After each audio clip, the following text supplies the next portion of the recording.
Life then is a failure. From the artistic point of view, certainly. And the chief things that makes life a failure from this artistic point of view is the thing that lends to life its sordid security. The fact that one can never repeat exactly the same emotion. How different it is in the world of art. On a shelf of the bookcase behind you stands the Divine Comedy. And I know that if I open it at a certain place, I shall be filled with a fierce hatred of someone who has never wronged me, or stirred by a great love for someone whom I shall never see. There is no mood of passion that art cannot give us, and those of us who have discovered her secret can settle beforehand what our experiences are going to be. We can choose our day and select our hour. We can say to ourselves, "Tomorrow at dawn we shall walk with grave Virgil through the valley of the shadow of death, and lo, the dawn finds us in the obscure wood, and the Mantuan stands by our side. We pass through the gate of the legend fatal to hope, and with pity or with joy behold the horror of another world. The hypocrites go by with their painted faces and their cowls of gilded lead. Out of the ceaseless winds that drive them, the carnal look at us, and we watch the heretic rending his flesh, and the glutton lashed by the rain. We break the withered branches from the tree in the grove of the harpies, and each dull-hued poisonous twig bleeds with red blood before us and cries aloud with bitter cries. Out of a horn of fire Odysseus speaks to us, and when from his sepulchre of flame the great Ghibelline rises, the pride that triumphs over the torture of that bed becomes ours for a moment. Through the dim purple air fly those who have stained the world with the beauty of their sin, and in the pit of loathsome disease drops he stricken and swollen of body into the semblance of a monstrous lute, lies Adamo di Brescia, the coiner of false coin. He bids us listen to his misery. We stop, and with dry and gaping lips he tells us how he dreams day and night of the brooks of clear water that in cool dewy channels gush down the green Casentine hills. Sinon, the false Greek of Troy, mocks at him. He smites him in the face, and they wrangle. We are fascinated by their shame and loiter, till Virgil chides us and leads us away to that city turreted by giants, where great Nimrod blows his horn. Terrible things are in store for us, and we go to meet them in Dante's raiment and with Dante's heart. We traverse the marches of the Styx, and Argenti swims to the boat through the slimy waves. He calls to us, and we reject him. When we hear the voice of his agony, we are glad, and Virgil praises us for the bitterness of our scorn. We tread upon the cold crystal of Cocytus, in which traitors stick like straws in glass. Our foot strikes against the head of Baccha. He will not tell us his name, and we tear the hair in handfuls from the screaming skull. Alberigo prays us to break the ice upon his face, that he may weep a little. We pledge our word to him, and when he has uttered his dolorous tale, we deny the word that we have spoken, and pass from him. Such cruelty being courtesy indeed, for who more base than he who was mercy for the condemned of God? In the jaws of Lucifer we see the man who sold Christ, and in the jaws of Lucifer the men who slew Caesar. We tremble and come forth to re-behold the stars. In the land of purgation, the air is freer, and the holy mountain rises unto the pure light of day. There is peace for us. And for those who for a season abide in it, there is some peace also. Though pale from the poison of the Marama, Madonna Pia passes before us, and is many with the sorrow of earth still lingering about her is there. Soul after soul makes us share in some repentance or some joy.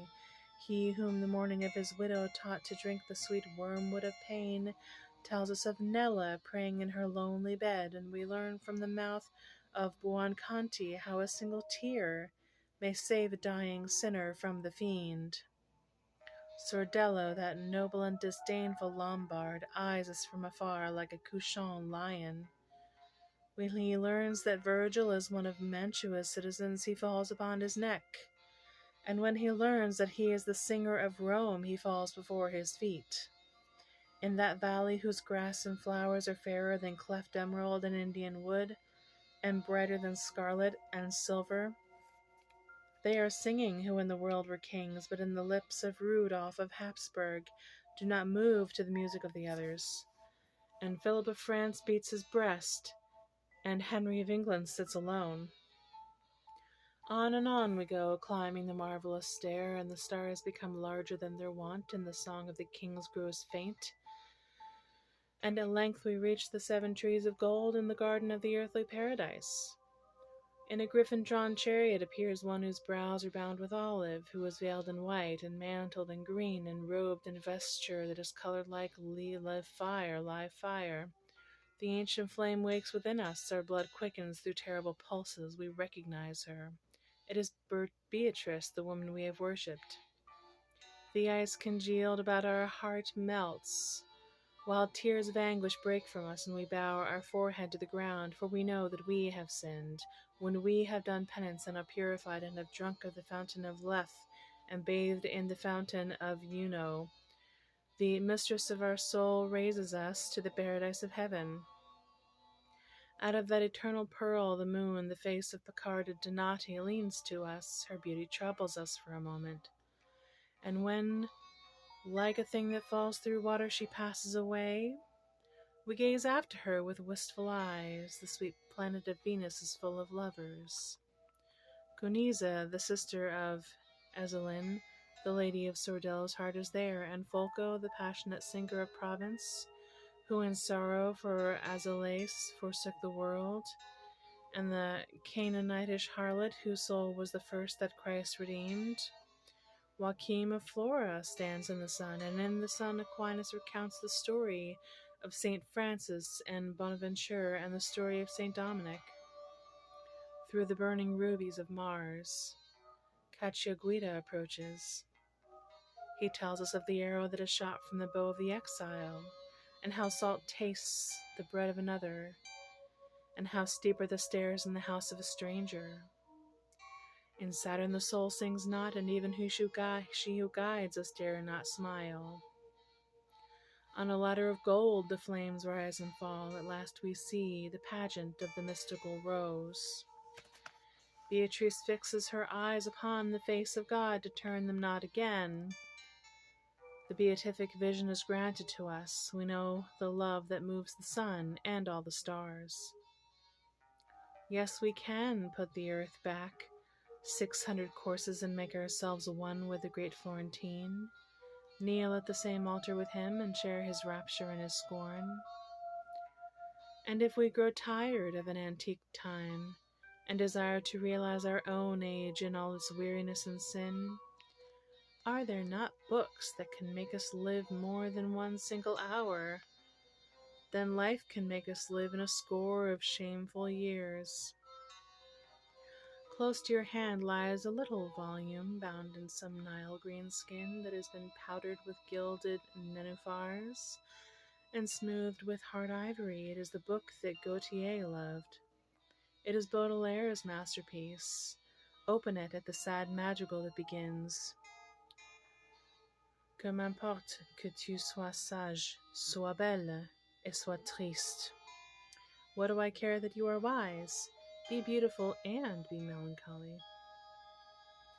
and you will find yourself worshipping sorrow as you have never worshipped joy. Pass on to the poem on the man who tortures himself. Let his subtle music steal into your brain and color your thoughts, and you will become for a moment what he was who wrote it. Nay, not for a moment only, but for many barren, moonlit nights and sunless, sterile days. Will a despair that is not your own make its dwelling within you, and the misery of another gnaw your heart away? Read the whole book. Suffer it to tell even one of its secrets to your soul, and your soul will grow eager to know more, and will feed upon poisonous honey and seek to repent of strange crimes of which it is guiltless, and to make atonement for terrible pleasures that it has never known. And then, when you are tired of these flowers of evil, turn to the flowers that grow in the garden of Perdita, and in their dew-drenched chalices cool your fevered brow, and let their loveliness heal and restore your soul, or wake from his forgotten tomb the sweet Syrian Meleager, and bid the lover of Heliodore make you music. For he too has flowers in his song, red pomegranate blossoms, and irises that smell of myrrh, ringed daffodils, and the dark blue hyacinths, and marjoram, and crinkled ox eyes. Dear to him was the perfume of the bean field at evening, and dear to him the odorous ear spikenard that grew on the Syrian hills, and the fresh green thyme, the wine cup's charm. The feet of his love as she walked in the garden were like lilies set upon lilies. Softer than sleep-laden poppy petals were her lips, softer than violets, and as scented. The flame-like crocus sprang from the grass to look at her. For her the slim narcissus stored the cool rain, and for her the anemones forgot the Sicilian winds that wooed them, and neither crocus, nor anemone, nor narcissus was as fair as she was. It is a strange thing, this transference of emotion. We sicken with the same maladies as the poets, and the singer lends us his pain. Dead lips have their message for us, and hearts that have fallen to dust can communicate their joy. We run to kiss the bleeding mouth of Fantine, and we follow Manon Lescaut over the whole world. Ours is the love madness of the Tyrian, and the terror of Orestes is ours also.